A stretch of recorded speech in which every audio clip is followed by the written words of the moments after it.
Firman hari ini diambil dari Kejadian pasal 33, ayat 1-11. Mari kita baca bersama. Yakub pun melayangkan pandangnya. Lalu dilihatnyalah Esau datang dengan diiringi oleh 400 orang. Maka diserahkannyalah sebagian dari anak-anak itu kepada Lea dan sebagian kepada Rahel, serta kepada kedua budak perempuan itu. Ia menempatkan budak-budak perempuan itu beserta anak-anak mereka di muka, Lea beserta anak-anaknya di belakang mereka, dan Rahel beserta Yusuf di belakang sekali. Dan ia sendiri berjalan di depan mereka, dan ia sujud sampai ke tanah 7 kali, hingga ia sampai ke dekat kakaknya itu. Tetapi Esau berlari mendapatkan dia, didekapnya dia, dipeluk lehernya dan diciumnya dia, lalu bertangis-tangisanlah mereka. Kemudian Esau melayangkan pandangnya, dilihatnyalah perempuan-perempuan dan anak-anak itu, lalu ia bertanya, "Siapakah orang-orang yang beserta engkau itu?" Jawab Yakub, "Anak-anak yang telah dikaruniakan Allah kepada hamba-Mu ini." Sesudah itu mendekatlah budak-budak perempuan itu beserta anak-anaknya, lalu mereka sujud. Mendekat jugalah Lea beserta anak-anaknya, dan mereka pun sujud. Kemudian mendekatlah Yusuf beserta Rahel, dan mereka juga sujud. Berkatalah Esau, "Apakah maksudmu dengan seluruh pasukan yang telah bertemu dengan aku tadi?" Jawabnya, "Untuk mendapat kasih tuanku." Tetapi kata Esau, "Aku mempunyai banyak, adikku, peganglah apa yang ada padamu."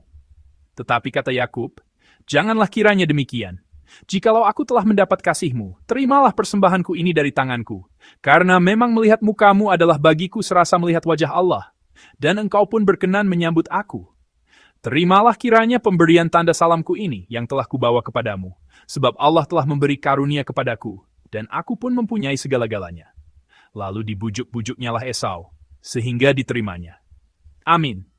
Saya akan membagikan firman Tuhan pada pagi ini dengan judul, Anugerah yang Tuhan berikan.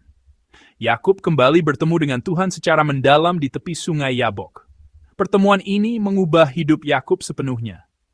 Yakub adalah orang yang cenderung lari dan selalu menghindar dari masalah. Namun setelah bergulat dengan Tuhan dan berhadapan dengannya, Yakub mendapatkan kekuatan untuk menghadapi masalahnya tanpa melarikan diri, dan juga kekuatan untuk menghadapi dirinya sendiri. Dalam nas hari ini, kedua saudara itu akhirnya bertemu kembali. Dalam momen pertemuan kembali ini, kita melihat Yakub yang telah berubah total.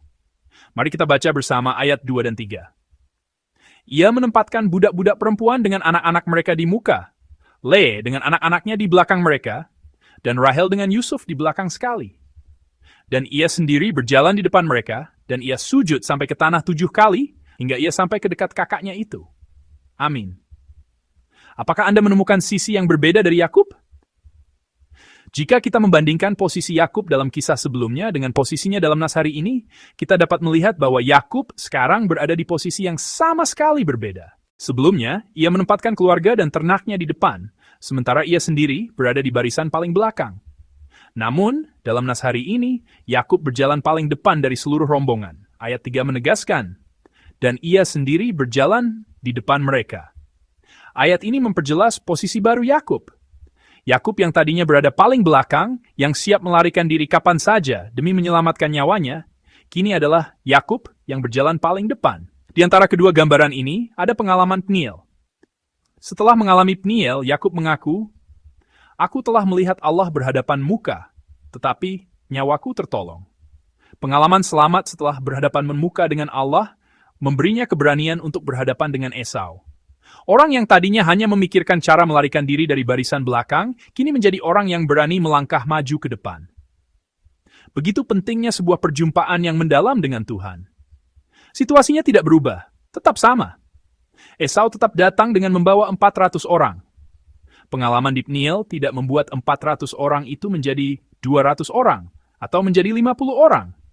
Situasi di mana ia harus bertemu dengan saudara kembarnya yang dulu ingin membunuhnya tidak berubah sama sekali. Namun, dalam situasi yang sama itu, posisi Yakub berubah. Karena hati Yakub telah berubah, tempat ia berpijak pun berubah. Kehidupan sebelum dan sesudah bertemu Tuhan secara mendalam dapat membawa perubahan sedemikian rupa. Yakub yang telah berubah ini akhirnya bertemu dengan kakaknya. Tanpa diduga, pertemuan kakak beradik ini berlangsung dengan damai. Mari kita baca bersama ayat 4. Tetapi Esau berlari mendapatkannya, didekapnya ia, dipeluknya lehernya, dan diciumnya ia, lalu bertangis-tangisanlah mereka. Amin. Meskipun pertemuan dengan saudaranya ini telah membuatnya tidak bisa tidur karena ketakutan. Pertemuan ini secara tak terduga berlangsung dengan penuh keharuan. Dalam pertemuan ini, tidak ada sedikit pun perasaan buruk dari masa lalu yang terungkap. Yang ada hanyalah keharuan dan kasih yang mendalam di antara saudara yang telah lama terpisah. Kedua saudara yang bertemu setelah 20 tahun itu saling memeluk, mencium, dan menangis bersama. Jika kita hanya melihat pemandangan ini, rasanya Yakub tidak perlu terjaga semalaman di tepi sungai Yabok. Rasanya tidak perlu bergulat sehebat itu. Rasanya tidak ada alasan baginya untuk menjadi begitu takut dan gelisah setelah mendengar kabar bahwa Esau datang dengan 400 orang. Saudara-saudara, beginilah jadinya jika Tuhan campur tangan. Kita akan merasa, perlukah aku begitu khawatir? Perlukah aku begitu cemas? Perlukah aku sampai tidak bisa tidur malam hanya untuk memikirkan masalah itu? Ketika kita mengalami campur tangan Tuhan secara mendalam, kita akan sampai pada kesadaran yang sama. Di sini ada gambaran khas cara hidup manusia, yaitu kekhawatiran. Manusia cenderung khawatir tentang masa depan. Karena khawatir, mereka tidak bisa tidur. Lalu mereka memikirkan berbagai cara dan menyusun berbagai rencana manusiawi. Siapa yang harus ditempatkan di depan? Siapa yang harus menyusul di belakang? Di mana posisi saya? Mereka memikirkan hal-hal seperti ini, seringkali sepanjang malam. Namun, sebagian besar hal yang kita khawatirkan sebenarnya tidak terjadi. Bahkan orang yang tidak percaya kepada Tuhan pun mengakui hal ini. Hal-hal yang dikhawatirkan biasanya tidak terjadi. Akan tetapi, kita yang percaya kepada Tuhan memiliki pengakuan yang berbeda. Tuhanlah yang membuat hal-hal yang kita khawatirkan tidak menjadi kenyataan. Tuhan sanggup membuat hal-hal yang kita khawatirkan tidak menjadi kenyataan. Apakah Anda percaya? Tuhanlah yang melakukannya. Ketika Laban mengejar rombongan Yakub dengan marah, Tuhan muncul dalam mimpi Laban dan memerintahkannya dengan keras. Jagalah dirimu. Jangan engkau menegur Yakub dengan sepatah kata pun, baik atau jahat. Ketika bertemu Yakub, Laban menceritakan bahwa Tuhan telah muncul dalam mimpinya. Lalu ia meredakan amarahnya, membuat perjanjian dengan Yakub dan membiarkannya pergi. Tuhanlah yang menyelesaikan masalah antara Yakub dan pamannya, Laban. Jika Tuhan campur tangan, masalah akan selesai. Tuhan akan membuat kita merasa, kapan masalah itu terjadi? Mengapa aku sempat khawatir? Untuk apa aku cemas? Peristiwa pertemuan dengan Esau dalam nas hari ini juga sama. Ketika Esau mendengar kabar bahwa Yakub kembali, ia pergi untuk menemuinya. Ia tidak pergi sendirian. Ia membawa 400 orang. Jumlah ini jelas bukan rombongan penyambutan. Saat pertama kali berangkat, hati Esau mungkin dipenuhi dengan niat balas dendam. Namun di tengah jalan, hatinya berubah. Sama seperti hati Laban yang diubahkan saat mengejar Yakub, hati Esau pun pasti diubahkan dalam perjalanannya menemui Yakub. Alasannya dapat kita duga. Tuhan campur tangan secara langsung, sama seperti yang ia lakukan kepada Laban. Tuhan yang memungkinkan Yakub berdamai dengan Laban, juga memungkinkan Yakub untuk memulai lembaran baru yang damai dengan Esau. Tuhan telah campur tangan. Saya percaya bahwa seluruh sejarah ada di tangan Tuhan. Oleh karena itu, saya percaya bahwa penyelesaian setiap masalah juga ada pada Tuhan. Jika masalah dapat diselesaikan dengan kekhawatiran atau kecemasan, maka silakan khawatir dan cemas. Tetapi kenyataannya tidak demikian. Kekhawatiran atau kecemasan tidak dapat menyelesaikan masalah apapun. Masalah yang terpendam selama 20 tahun, sebuah masalah hidup dan mati. Bahkan, masalah seperti ini pun, jika diserahkan ke dalam tangan Tuhan, jika ia campur tangan, hanya dalam satu malam Tuhan sanggup menyelesaikannya. Ia akan mengubahnya hingga kita bertanya-tanya, mengapa aku harus begitu khawatir? Hanya dalam satu malam perjalanan Esau untuk menemui adiknya, hatinya dapat diubahkan dan masalah mereka terselesaikan. Begitulah dahsyatnya kuasa Tuhan saat ia campurangan. Ketika Yakub meninggalkan rumah, Esau dan Yakub adalah musuh. Esau bertekad untuk membunuh Yakub, ia bahkan berkata dalam hatinya bahwa ia akan melakukannya setelah ayah mereka, Ishak, meninggal. Namun, ketika Yakub kembali, mereka berdamai. Siapapun tahu bahwa perdamaian ini bukanlah hal yang mudah. Jarak waktu 20 tahun dan jarak ruang dari Bersyeba ke Padan Aram tidak ada apa-apanya dibandingkan jurang pemisah di antara kedua saudara ini. Jurang yang tampaknya mustahil untuk dijembatani itu, dalam sekejap, dalam semalam, terisi sepenuhnya oleh karya Tuhan yang luar biasa. Saudara-saudari yang terkasih, adakah di antara kita yang sedang menghadapi masalah yang sepertinya tidak akan pernah selesai? Mungkin itu masalah yang telah lama berlarut-larut.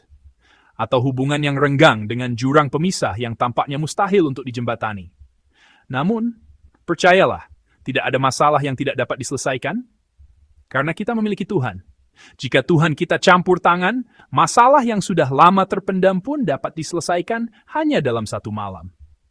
Sekalipun jurang yang terbentang sangat lebar, jurang itu dapat menyempit dalam sekejap. Masalahnya seringkali bukanlah keadaan di luar, melainkan diri kita sendirilah yang perlu berubah. Kita hanya perlu menjadi pribadi beriman yang percaya bahwa setiap masalah dapat diubahkan saat kita membawanya ke hadapan Tuhan. Seperti Yakub yang berubah menjadi Israel, seperti seorang penghindar yang berubah menjadi seorang yang menghadapi, seperti orang yang bersembunyi di paling belakang menjadi orang yang berjalan paling depan. Demikian pula jika kita berubah setelah bertemu Tuhan secara mendalam, maka masalah-masalah itu tidak akan lagi menjadi masalah. Masalah itu akan diselesaikan dengan caranya yang damai dan ajaib. Jadi, masalah dengan Esau sebenarnya bukanlah masalah yang utama. Masalah hubungan dengan manusia bukanlah masalah yang sesungguhnya. Masalah yang sesungguhnya adalah hubungan kita dengan Tuhan. Ini adalah masalah hubungan pribadi saya dengan Tuhan. Ketika hubungan dengan Tuhan dipulihkan, ketika kita bertemu Tuhan secara mendalam di dalam hadirat-Nya dan sungguh-sungguh mengenal siapa Dia, maka masalah dengan orang lain dapat terselesaikan dengan sendirinya. Oleh karena itu, janganlah kita hanya berfokus pada masalah antar sesama manusia. Pandangan kita tidak boleh terpaku pada masalah-masalah lahiriah yang kita hadapi. Bertanyalah pada diri sendiri, bagaimana hubungan saya dengan Tuhan saat ini? Apakah saya masih menjalani setiap hari dengan keharuan yang sama seperti saat pertama kali bertemu Tuhan? Di situ letak akar permasalahannya. Kiranya hari ini menjadi hari di mana kita semua kembali menjalin hubungan yang lebih dalam dengan Tuhan. Kiranya, melalui hubungan yang telah dipulihkan dengannya, segala permasalahan kita menemukan jalan keluar yang penuh damai. Saya memberkati saudara sekalian dalam nama Tuhan.